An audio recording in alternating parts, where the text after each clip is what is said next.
मित्रमैत्रिणींना नमस्कार. मी मुक्ता कदम. आज सकाळीच मी म्हणलं होतं की काही नेते असे असतात की ज्यांच्याबद्दल एक वेगळ्याच लेवलचा आदर लोकांच्या मनामध्ये असतो, किंवा काही वेळेला नेते असं काहीतरी करून जातात की त्यांच्याबद्दलचा आदर आपल्या मनामध्ये वाढायला लागतो. आता उद्धव ठाकरे यांचं आजच आलेलं एक वक्तव्य पहा. ते असं म्हणाले की अंबादास दानवे यांच्या विधानाबद्दल मी पक्षाचा प्रमुख म्हणून महाराष्ट्रातील माता भगिनींचा अपमान झाल्यास माफी माग. तर उद्धव ठाकरे यांनी माफी मागितलेली आहे. कशाची माफी मागितली?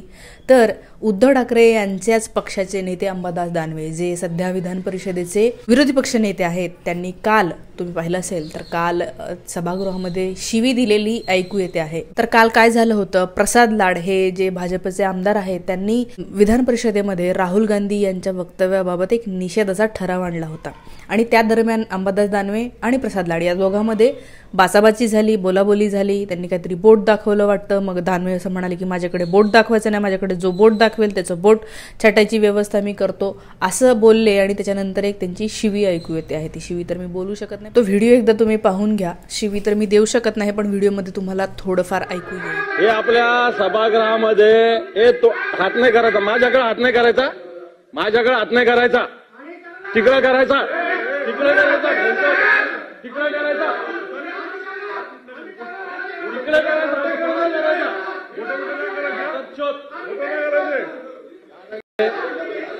आता हे झालं.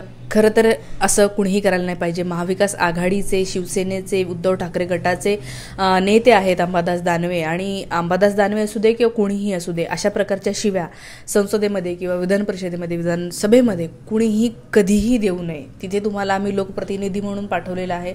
तुम्ही जनतेच्या प्रश्नावर डिस्कस करू शकता, चर्चा करू शकता.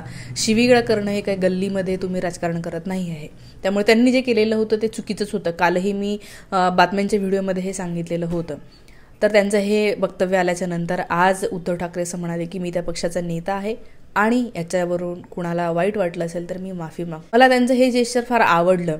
आणि दानवे यांना 5 दिवसासाठी निलंबितही केलं गेलं आहे त्यांच्या या शिवीमुळे. उद्धव ठाकरे यांचं वेगळेपण काय आहे? आजपर्यंत सभागृहामध्ये अनेकदा शिवीगाळ झालेली आहे. आता 6 महिन्यापूर्वी संसदेमध्ये भाजपचे रमेश बिधुरी यांनी समाजवादी पार्टीच्या नेत्याला किती घाणेरड्या शिव्या दिल्या होत्या. कठुए, मुल्ले, आतंकवादी आणि खूप घाणेरड्या शिव्या दिल्या होत्या. हे सगळं झाल्याच्या नंतर त्यांचं निलंबन झालं नाही, त्यांच्यावर काहीही कारवाई झाली नाही. त्यांच्या वतीने त्यांच्या पक्षाचा एखादा नेता समोर येऊन असं म्हणलं नाही की त्यांनी बोललं ते चुकीचं झालं, माफी मागेल, असं झालेलं नाही आहे.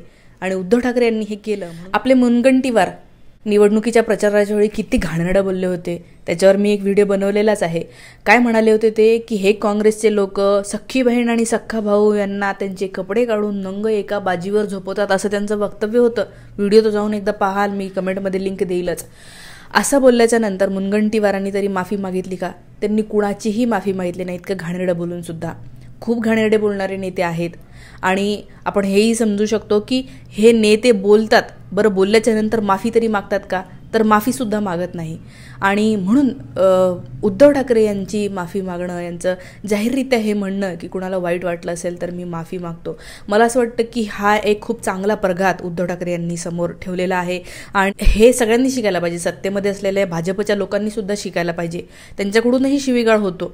शिवीगाळ ठीक आहे, झाल्याच्या नंतर तुम्ही माफी तर मागा, सॉरी तर म्हणा, तुम्हाला त्याचा खेद आहे, कळू तर द्या. माणूस असण्याचं लक्षण आहे. म्हणजे शिवी देणं हे जसं माणूस असण्याचं लक्षण आहे, तसं आपली चूक झाली होती हे रिअलाईज होणं, ते रिअलाईज होऊन त्याची जबाबदारी घेणं आणि जनतेला, कारण की तुम्ही आम्हाला जबाबदार आहात, जनतेला जबाबदार आहात, आणि तुम्ही जनतेच्या समोर येऊन हे सांगणं की सॉरी, म्हणजे असं झालं, माफी मागतो, असं पुढे होणार नाही, असं काहीतरी बोलणारे लोक असतील तर आम्हाला लोकांना, सामान्य लोकांना या जनतेप्रती काही विश्वास वाटेल. आणि म्हणून उद्धव ठाकरेंनी मागितलेली ही माफी, मला असं वाटतं की या सगळ्या नेत्यांनी याच्याकडून आदर्श घ्यायला पाहिजे. असं जेस्चर त्यांनी दाखवल्याबद्दल आपण सगळी जनता म्हणून मला असं वाटतं की खूप बरं वाटलेलं आहे.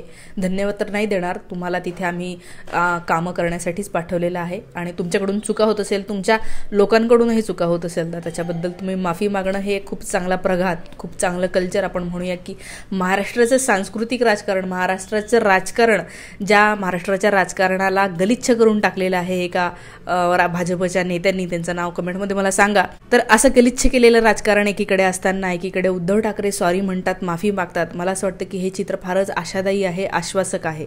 आणि त्यामुळेच महाविकास आघाडी किंवा शिवसेना असेल या सगळ्या लोकांबरोबर उभं राहावं असं सामान्य जनतेला वाटतं. तुम्हाला या सगळ्या गोष्टींवरून काय वाटतं मला कमेंटमध्ये नक्की सांगा. Thank you so much.